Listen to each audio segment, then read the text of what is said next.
So you've come here for the truth. Well, we've got the truth and nothing but the truth. Here are your hosts, Robert A. Bianchi and David J. Bruno. Welcome to WMTR Radio. It's Nothing But the Truth with your hosts, Bob Bianchi and Dave Bruno, two lawyers. Thank God we're not talking about law, Dave. It's all about mindset, how to live a joyful, productive life. We've had amazing guests on the show, and we got another awesome guest. And what I really love about this guest is not only does she have the wisdom, tenacity, not only is she succeeding, not only is she really zen in terms of what she is, she's a young person in high school. So impressive. Dave, can you make the introduction? Yeah, not only that, Bob, but she is the reigning Miss New Jersey Teen USA. And she's got a big competition for Miss Teen USA next week. So we have this great conversation with her this week talking about this upcoming competition and where how she's gotten to where she is, you know. And she started a blog at 12, and this thing is called The Fans Behavior, something that you guys could check out. She's been doing it since age 12 and really talking a lot about her experiences and her perspectives on things. So I thought it would be an amazing opportunity to bring Miss Teen New Jersey on Nothing But the Truth and learn a little bit more about UmaSofia. Uma, how you doing? And welcome to Nothing But the Truth. Thank you so much for having me. When I got your message, I was so honored that, I could be among the amazing guests that you've had on the podcast and that you considered me even.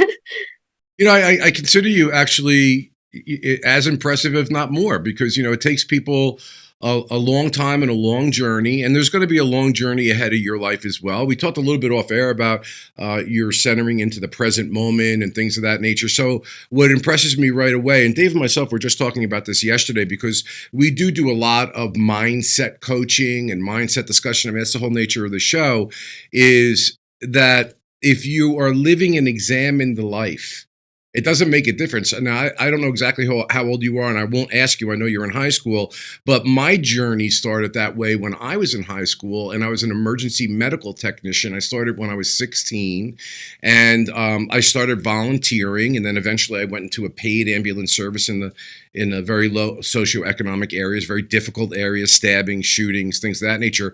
And that experience informed so much of my life about living an examined life and what it is and how I wanted to live that life. So you were already on that journey, and off air you were kind of talking very similar to that. Tell us a little bit about your mindset, and if you can, how did you get into the space of being a pageant contestant? So I'm also 16 years old, but my journey in pageantry started when I had just turned 15. I think actually, no, I was 14 when I competed for the first time. And it was something that was totally out of my wheelhouse. I had grown up as kind of a nerd, a little bit of a tomboy, and I was more into reading. I always had my nose in a book. And around that time, I did struggle in school, not academically. I loved school for that, but socially, because of my background, I'm half Mexican, half Indian. Sometimes people weren't always accepting of that, and I felt like kind of an outlier. So I'm very stubborn, and I stayed in that kind of environment for longer than I should have, looking back. But it is what kind of motivated me. One day I woke up and I thought, I need to do something out of my comfort zone. And it just so happened that my mom and I were on scrolling through Instagram, I think, and I saw an ad of the pageant Miss New Jersey Teen USA. And it was of the contestant who had won the previous year in 2020, Delaney. And it was just all the girls rushing towards her as she's getting crowned. And at the time, I didn't have any friends, and I didn't have that support other than my loving parents, who have been my best friends forever. But seeing that's what I was initially attracted to. I was like, and then as I got to learn more about it, that it was about advocacy, and I was raised in a household where we value charity. And I've worked with a longtime organization called the Lotus Petal Foundation, which I'll talk to you about later. But it just seemed that everything was falling into place, and everything that I valued was in the pageant system. So when I went for my first year. I had no idea what I was doing, no coaching. The girls had been, some girls had been doing it for many years. So I kind of felt like a fish out of water. And that's a recurring theme in the story of my life. But I ended up placing as first runner up. And I was just shocked. I was happy to be on stage, and I didn't think that I would come back for another year. But my mentor, who then went on to coach me for the state pageant, Gina Mellish, she reached out to me, and my dad and my parents were like, why don't you give it another shot? And ultimately, I won this year, and I was crowned Miss New Jersey Teen USA 2023. And you asked me a little bit about my mindset behind this. I did mention that I was very stubborn, and there were a couple things that I had to unlearn. But the main lesson that I think I can take away from, having being bullied and having gone through such a difficult time in my life where I was struggling with anxiety after being such a confident kid growing up, is that you cannot heal in the same place that you were hurt. And even though, I had to leave behind great teachers, I had to leave behind some friends, but it's not being selfish, it's putting yourself first. And I had to make that distinction in my mind that I had to be in a place where I was waking up happy and not like I didn't want to go to school and I was putting other people's thoughts and thinking about, oh, if I do this, what will people think? And I was never like that. So the fact that, I'd kind of fallen down this rabbit hole of self-doubt was really noticeable to the people around me because, like I said, I've always been very outgoing, always in a lot of clubs, trying new things. And as soon as I realized that kind of my old school kind of dulled that, I decided that it was time for me to transfer schools. So while I was competing for, my second year, the year that I got crowned, I actually ended up transferring to the Academy of St. Elizabeth, where I am now. That's where I go to school now. It's an all-girls school in Morristown, New Jersey. And immediately just the warmth and the support of the staff and the students, and now my longtime friends, who I can confidently say will be my friends for a long time. Just the difference in climate and how they embraced me is kind of what I kept in my mind throughout the competition on stage when I was talking about, my passion for education and representation, because of not only, like, I've seen how important it is to have an accepting environment. And that is why I'm such a huge advocate for inclusivity, and why I started with a couple of my friends, the diversity, equality, and inclusion campaign at my new school. Because of all these experiences I've had, I think it's really important to be open-minded and just respectful of other people's perspectives. That's another thing that, us pageant queens have to be aware about. We meet a lot of different people along the way. And I think I've just grown so much this past year. And, people have their misconceptions about pageantry, but it truly is a sisterhood. And I feel so much more like I've got my confidence back ever since I've become Miss New Jersey Teen. So, yep, that's a little bit about my mindset and my journey. Yeah, amazing. It's great. Exceptional. I'd like to highlight something you said about you can't heal in the same place that you were hurt. Nowadays, and Bob and I, we have this conversation frequently. I think I was fortunate because when I was in elementary school and high school and a little into college, there was no social media. I mean, we went to school and then we had the neighborhood when we came into back home, and you didn't have to deal with everyone else. And I could only imagine in this day and age having those troubles as a young woman. So for people that are going through similar things right now, and you looking back on the things that you've learned, what advice would you give someone that's struggling the same in the social media world that we're in? I mean, it's cliche, and I'm sure people have heard it 100 times, but you really do have to ground yourself and remind yourself to be yourself. Like if you are acting like someone you're not, first of all, it'll come off as not genuine. And second of all, you are living a lie. I feel like I wasted so much time where I could have been doing all the things that I'm doing now and really enjoying every moment of just life of waking up and seeing my family in the morning and putting a smile on my face and not having to worry about, what nasty comments would come up on my posts, or, what people were going to think if I, ended up writing a book, which I did this year because I was able to get over the fact that, oh, what if people think I'm too much? What if people think I'm not enough? There's no such thing. You are your own definer. You are the person who your image should matter to most, not anyone else's perspective. And I think it's very difficult, like you said, with social media. I feel like there's so many different ways that we choose to compare ourselves, whether it's academically or, art superficially with the Instagram models and all of that. And a pageantry can seem quite superficial on a face value kind of lens. But if really looking past that, the organization has made such amazing changes that really are a milestone in the community, that we've kind of shifted away from, putting so much pressure on girls to be perfect all the time. And it's really about embracing not our flaws, but what makes us unique, what makes us different. And as someone who does come from a different racial background, and both my parents are immigrants, to have made it and to be here where I am, first of all, I'm so grateful to my parents for being that example for me.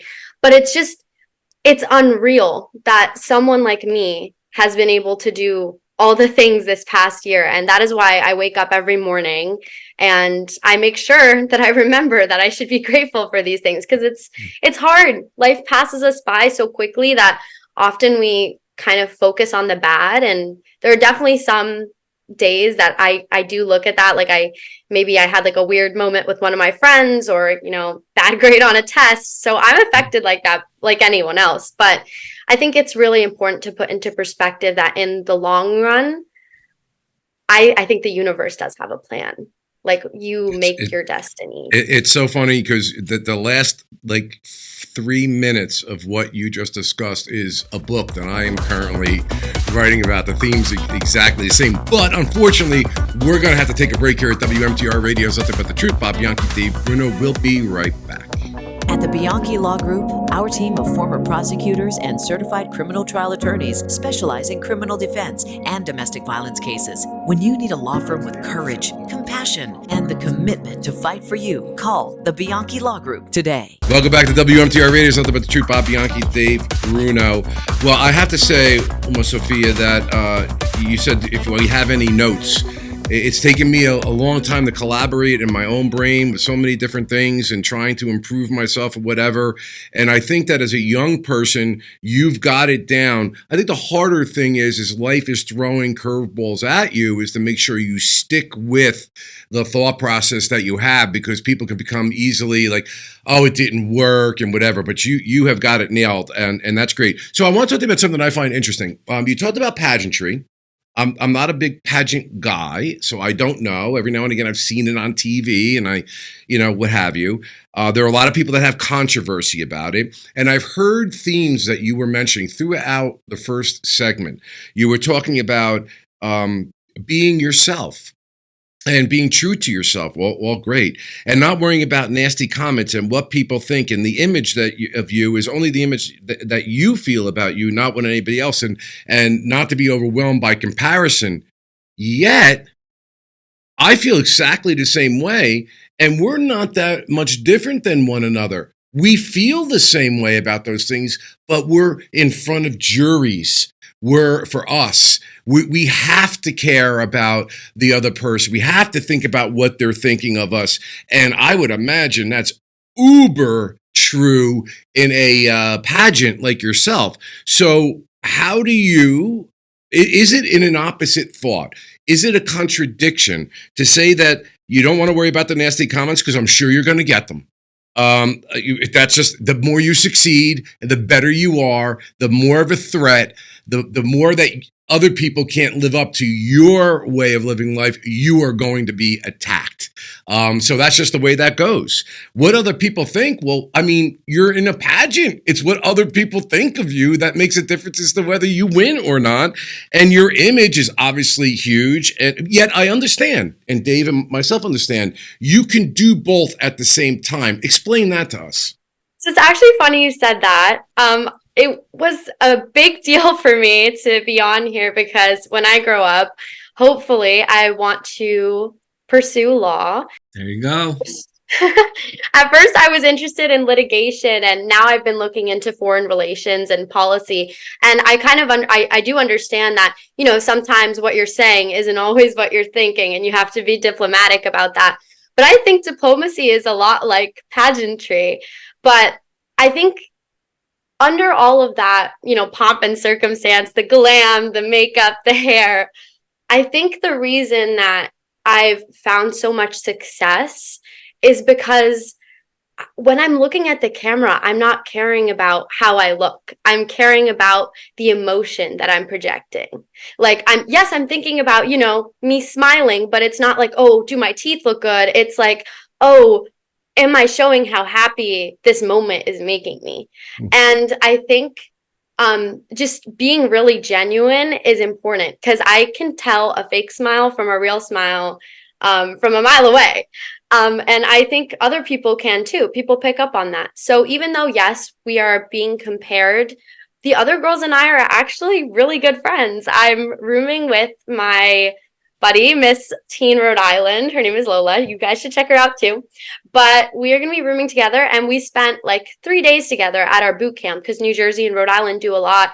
And, you know, people would think that we're like catty or we're fighting and we're comparing ourselves, but it's not the case.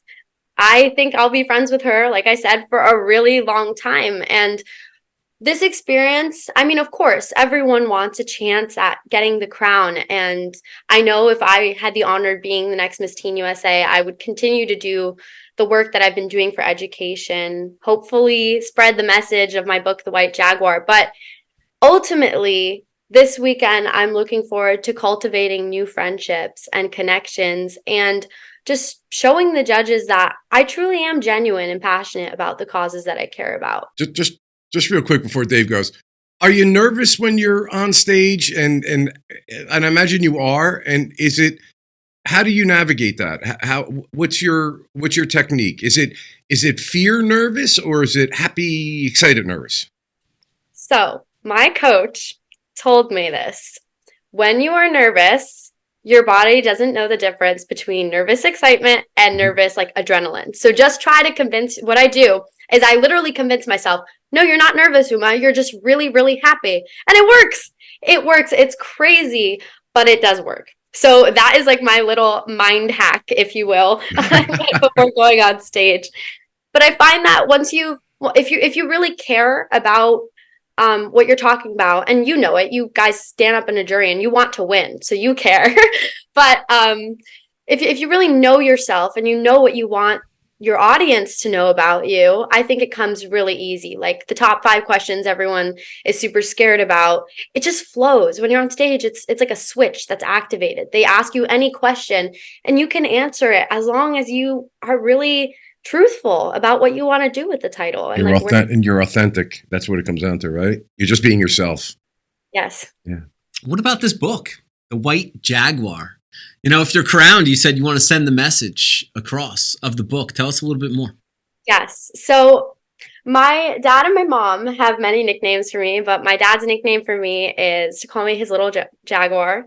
So I kind of took that, and the White Jaguar, the message behind it is really to embrace what makes you unique. And it's a story about a little white jaguar named Nieve, who kind of goes through what I did, that she is obviously a little bit different than the other jaguars, has a different coat, and she meets people along the way who kind of teach her to embrace that instead of like pushing it away. And throughout the book, there are the 4 languages I grew up speaking in my household. So English, Spanish, Hindi, and French. And just having like a little bit of me in a book that I was able to write and illustrate, just that I think is my greatest accomplishment this year. I mean, the crown and sash are amazing, but that kind of gave me the power and the confidence to do something that I think has been in me for a long time, but I just didn't see. So I hope that I can inspire other young girls and boys who, may be struggling with something that does set them apart, and show them that it's their superpower, not something that they should be scared of or think that is weird. Yeah. Well, I'll tell you, the other two concepts that I heard you talk about was that you felt out of place. You were having difficulty, anxiety. This is all something people can understand. And instead of becoming what I often refer to as a victim, you became a victor. You recognized it. You faced it. You made a decision that you were going to not be victimized, that you were not going to blame the outside world. You were going to take steps. You moved to St. Elizabeth's High School, which is very dear to my heart. I was a Seton Hall prep boy, by the way. Yeah, you guys are always trying to date us back in the day. I'm sure. No, but seriously, so and then you talked about that community at St. E's, which I know really well. And you talked about that you were bullied and that you had difficulties and these anxieties. It seems to me, and you tell me if I'm wrong, that you faced them, you looked at them, you made a decision. I don't want to live this way, and I'm going to take a proactive action. Now, that's hard for people in their 20s, 30s, 40s, 50s, and 60s to do. How'd you wind up doing it at such a young age? Was that some involvement of your parents, your upbringing, you as a person? Where'd it come from? So I always say how lucky I am to have amazing parents that just, if I could tell you their life story in 10 minutes, I would, but it's just everything that they have gone through has been monumental for me growing up, because it's had such a deep impact on how I view the world. They've taught me so many lessons, and yes, year after year, they did like bring up switching schools. But like I said, I am very stubborn. I was like willing to stick it out, because before I used to think quitting was failure. I used to think that switching schools was me quitting on something, but it wasn't. It was a redirection. And when I kind of made that switch in mindset and realized that I'm not quitting anything, I'm still going to school. It's not like I'm dropping out or anything. But what I'm doing is finally letting a breath out that I've been holding, and not being scared of going to school anymore, and doing something that is good for my mental health. And I always say that healing is not circular, because I still have panic attacks, and it is kind of scary for those who deal with that. Because it was something that was completely new to me. I had never, ever experienced something like that. And just having my parents in my corner, who are huge advocates for my mental health, they've never put pressure on me to succeed academically. And I think that's why I push myself so hard, because I want to make them proud. They have never, ever put that pressure on me. And that is why I feel the need to just be the most amazing daughter that I could possibly be, because I love them so much. Dave, I got to tell you, I hope that we can have you back, especially after your Teen USA. Yes. Because so impressed, really, so much to talk about. Dave, real quick though, let's talk about career and law program. Oh yeah, you read my mind. You read my mind. I mean, UmaSofia, when you said that you're interested in being a lawyer, you probably saw me jump, and I hit Bob, because guess what? I mean, we've been in this, we're trial lawyers, we're growing a law firm, but we also give back. And we want to help people like you, people, high school students, college students, law school students interested in careers in law. And in the spring, we're going to have a 5-week course over Zoom. And we're gathering students right now. So it's at iwanttobealawyer.law. And I'm extending an invite to you, UmaSofia. We would love to have you participate in the course and maybe even speak to this group, because I think that you could connect with a lot of people on that screen, because we're building community. We're building mentors for people, and we want to start something big for students. And you saw us jump, and that's it. So I want to be a lawyer.law. UmaSofia, you are invited as our guest, and we want you to be a part of it. Yeah, it's funny because the world conspires to make things work That course we started when I was the Morris County prosecutor. And we gave it for multiple semesters at actually St. E's started it and then we Drew University, and then ultimately we wound up having 12 participating colleges. But after COVID hit, it kind of went by the wayside. But now we learned so much with COVID, with Zoom and what we're doing right now, that we decided to offer the course online. And it's got 7 components, so it's really amazing. And now we can give it to anybody around the world. So like Dave said, you are invited. Unfortunately, and this is the only thing I have to say about this, is we are out of time. So you have to come back. There's no doubt. Of course I will. And thank you so much for the invitation. If this isn't a way to show that the old adage, what is meant for you will find you, then I don't know what is. Perfect way to end this show. This is WMTR Radio, Something About the Truth. Bob Bianchi, Dave Bruno, every Saturday at 10:30 a.m. on the radio. Dave, talk about the podcast. NothingButTheTruthPodcast.com. It's where we have all the videos of all of our prior guests, where you could see this interview and others. And Bob, I'm working on a new page. It's going to be up shortly. Hopefully by the time this launches, you guys will see the new website. But it will be at NothingButTheTruthPodcast.com and UmaSofia. We'll see you at Careers in Law. It starts on March 20th for anyone else that wants to participate. IWannaBeALawyer.law. Awesome. Thank you. Good luck. Thank you so much. All right, awesome. We're going to have fun. Okay. We'll see you soon. Have a great rest of your day. Yes. See you. Peace. Good luck. Bye. Bye. We're the Bianchi Law Group, a team of former prosecutors and certified criminal trial attorneys. But here's the thing. He put himself in a box when he said... Relied on by CNN, Fox News, MSNBC, Law and Crime, and news leaders across the country for our criminal defense expertise. To get a search warrant, you have to have probable cause that a crime's been committed and there's evidence in a particular place. When you need a law firm with courage, compassion, and the commitment to fight for you, call the Bianchi Law Group today.